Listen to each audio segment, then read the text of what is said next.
दावत इस्लामी के मदरसे में से आपने 26 पारे हिफ्ज़ कर लिए। वो कह रहे इधर क्या कर रहे हो, मैं बताने लगूँ, बात नहीं सुनी है, गाली निकाल के ऊपर भेज दिया है। कह रहे जाकर ऊपर बैठ जाओ, 3 बजे का टाइम। मदरसे में रहाइश गर्दन में भी मारा है, सर में भी मारा है, मुख्तलिफ जगह पे मारते रहे जी।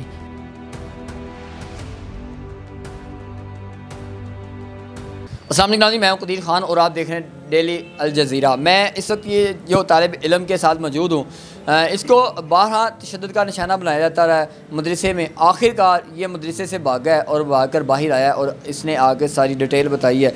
फैमिली के पास इससे पहले भी तशद्दुद का निशाना बनाया जाता था, फैमिली के पास गया, फैमिली को बताया, लेकिन फैमिली ने उसके बावजूद भी दोबारा मदरसे में भिजवा दिया और कारी ने उसको दोबारा तशद्दुद का निशाना बनाता रहा। अब आपको हाथ दिखाने की कोशिश करूँगा कि हाथ जो है वो इस हद तक सल हो चुके हैं कि हाथों के अंदर आप ये देख सकते हैं कि रेशा नज़र आ रहा है। अब किस तरीके से दरिंदगी के साथ मारते रहे हैं, अब ये देखें रेशा वाज़िया जो है वो दिखाई दे रहा है। अब इन बच्चों को वहाँ पे पढ़ने के लिए, तालीम हासिल करने के लिए भिजवाया गया था, लेकिन कारी जो है न जाने किस चीज़ का इनसे रंज निकाल रहा है, किस चीज़ का गुस्सा दिखा रहा है और इनको तशद्दुद का निशाना बनाया जा रहा है। मुझे बताएं कि कितना अरसा हो गया आपको उस मदरसे में जाते हुए और मदरसे वालों ने आप पे तशद्दुद क्यों किया? 2 माह हो गए वहाँ पे जाते हैं। पहले सही पढ़ाते रहे हैं, पहले नहीं थे कुछ कहते हैं। जब छुट्टियाँ करने लगा, एक्सीडेंट हुआ इसलिए छुट्टियाँ की है, इतला की है, फिर भी आया, फिर भी गुस्से हुए मुझे। तो उसके बाद पीछे मुझे मारा है, तकलीफ ही में बैठ कर नमाज़ पढ़ी, क्लास में आए हैं, लाइट ऑन की है उन्होंने, मुझसे कह रहे इधर क्या कर रहे हो, मैं बताने लगूँ, बात नहीं सुनी है, गाली निकाल के ऊपर भेज दिया है। कह रहे जाकर ऊपर बैठ जाओ, 3 बजे का टाइम था, जाकर ऊपर बैठ जाओ और 7 बजे घर चले जाना।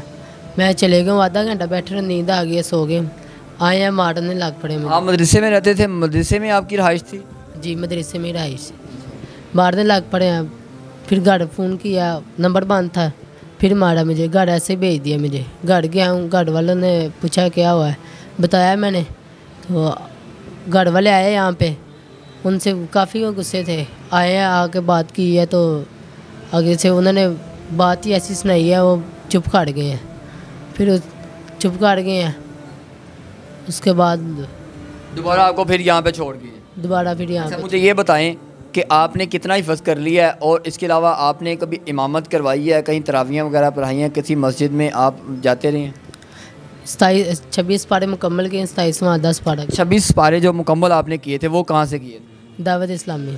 दावत इस्लामी के मदरसे में से आपने 26 पारे हिफ़्ज़ कर लिए। उसी टन्योर में, उसी टाइम में आप मुख्तलिफ मसाजिद में इमामत करवाते रहे, नमाज तरावी पढ़ाते रहे। अब मुझे ये बताएं कि अब वहाँ से छोड़ने की क्या वजह बनी? कार साहब छोड़ गए थे, इसलिए वहाँ से छोड़ दिया था। कार साहब नहीं थे आ रहे वहाँ पे। कार साहब नहीं थे आ रहे जी। तो अभी आप यहाँ पे जब 2 माह से आ रहे हैं, 2 माह में कितनी दफ़ा उन्होंने आपको तशद्दुद का निशाना बनाया?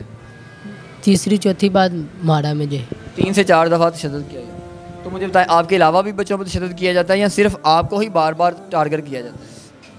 मेरे अलावा भी दूसरों को करते हैं, मगर अब मुझे ज़्यादा कर रहे हैं, इसलिए मैं आपने उनकी शिकायत किया घर जाके, इसलिए आपको बार बार तशद्दुद का निशाना बना रहे हैं? जी, इसलिए बार बार मुझे मार रहे हैं।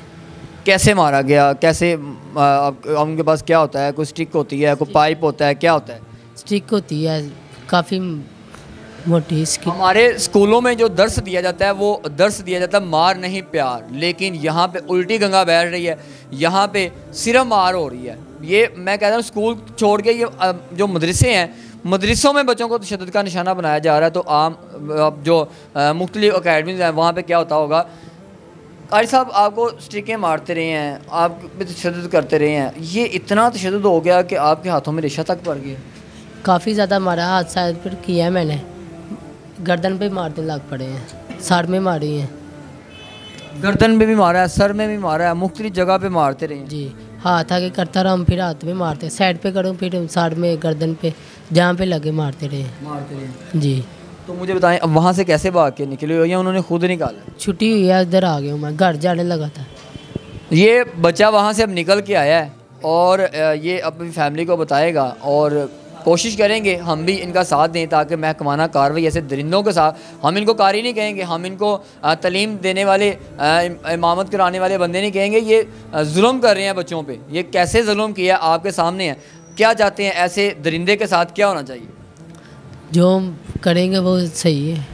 आप चाहते हैं कि कोई महकमे की तरफ से कोई कार्रवाई होए जो मदरसों को डील करते हैं, या हमारी जो पंजाब पुलिस है, पुलिस की तरफ से कोई एप्लीकेशन दी जाए, इन पे मुकदमा दर्ज हो, ताकि आपको भी इंसाफ मिल सके और जो वहाँ पे बच्चे पढ़ते हैं उनको भी तशद्दुद होने से उनको भी बचाया जा सके। जी मैं ऐसे ही चाहता हूँ कि उन पर कोई कार्रवाई की जाए।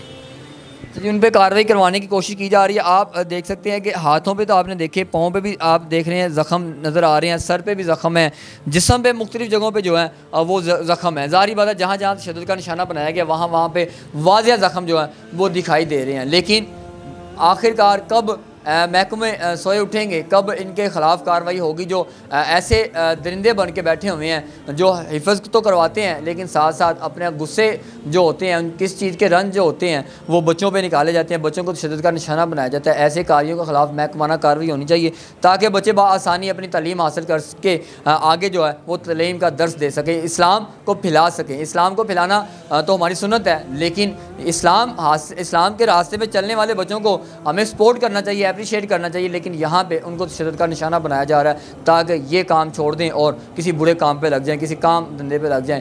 आखिरकार इस कारी के ख़िलाफ़ महकमाना कार्रवाई कब होगी, अब देखते हैं पुलिस क्या करती है और हमारे जो महकमे हैं वो इस कारी के ख़िलाफ़ क्या कार्रवाई करते हैं। इसी के साथ अपने मेज़बान कदीर खान को दीजिएगा इजाज़त, अल्लाह ने के बाद।